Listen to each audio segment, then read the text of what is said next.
Right. Mr. Sudhir, if I can take it forward with you, look at the visuals that we have on our screen right now. We are not talking about an obscure place that is somewhere near the sea and gets inundated every now and then. We are talking about cities that are being seen and designed as the futuristic cities of India. We're talking about Vijayawada. We're talking about parts of Gujarat. And we are, of course, talking about the national capital as well. Look at the shots. These are the shots on your screen from New Delhi. Few hours of rainfall and the hours of block on the road is a nightmare. And look at them. It's literally like wading through rivers. That's what the scenes in the national capital are. And then you have scenes from Gujarat where people are literally walking through neck deep waters. That's what my reporter has been sending. Our colleague has been sending from the ground. People have to be rescued under extremely difficult circumstances. Look at the visuals on your screen. These are the futuristic towns and cities of tomorrow. These are the promise for tomorrow, and they are underwater. Quite literally. Well, I think there is a serious matter. And now, whenever these things happen, we see the response from everyone about the rescue, relief, and rehabilitation. The fundamentals of these are not being discussed enough and not being given attention. Rains will come, and they will come probably at times with greater fury. And there will be flooding. No country in the world can avoid heavy rains and flooding. But the question is, how, number one, heavy rains, they should have minimal damage. They should cause minimal damage to the life and property and life, normal life. And also, number two, the rainwater should flow out after, soon. But here the rainwater is not able to flow out soon enough.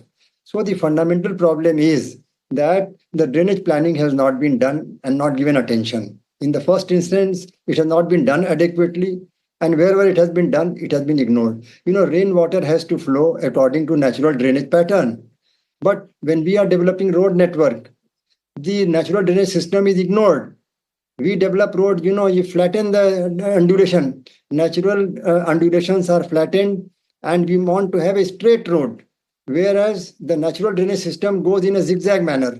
I'm not saying the road should go in a zigzag manner, but we must respect the natural drainage pattern and, work on that. The road network, highway, I'm talking about highways. I'm talking about the regional area. When you say that so many districts are getting flooded, so many cities are getting flooded because of the widespread rain. So widespread rain, flooding cities, cutting across, district boundaries means there is regional planning requirement, which is very, very crucial. Have you heard of any regional plan? There is NCR regional plan, yes, but the drainage plan is a bit outdated and not being respected. Can you explain to us why haven't we heard of it?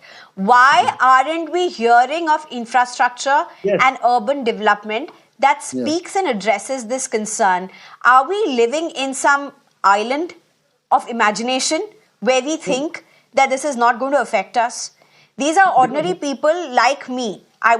Ordinary people like me who need to go to their office, who need to go to the school, who need to go to the market to buy stuffs, to just about manage their daily living. Ordinary people like you and me, sir, who are struggling to meet their daily lives, not just one-off case. These are happening months after months after months, state after state after state, and we can count it. We can count it all the way over the last 2-3 years, from Himachal Pradesh to Kerala, and in between several other states. Everywhere this disaster has struck in this manner, and every time we have said unprecedented. But why aren't the governments waking up to deal what you are saying are just very same plain simple concerns that we all know about?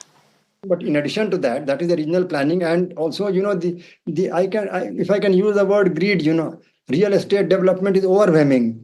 In developing real estate, we develop beautiful buildings, smart buildings, and so on. But what about the drainage? Have you ever heard of a smart drainage system? Have you heard of the, water bodies are dying, the lakes and ponds which hold the water, then the natural nalas in the city which used to carry the flood water, they are all encroached. Slums have come on the shores of water bodies, whether it is nalas or whether it is the tanks, all the unauthorized development. We are talking of regularization of unauthorized construction. Have we ever removed any unauthorized? Now, of course, in Hyderabad, we heard yesterday or day before, the drive was taken up to clear, developments on the foreshore, on the full tank level area, and so on. But these are sporadic things, occasional things. On a large scale, we have to, identify the flood plains in Delhi, in the Yamuna flood plains. The DDA, the Delhi Development Authority itself developed a high cost residential layout. It became a premium layout. Akshardham temple came there. So we are playing with the nature. The human lust and greed for a real estate development is very short-sighted, I would say. So it is high time. And of course, that is one side. The second side is the drains are not being cleared.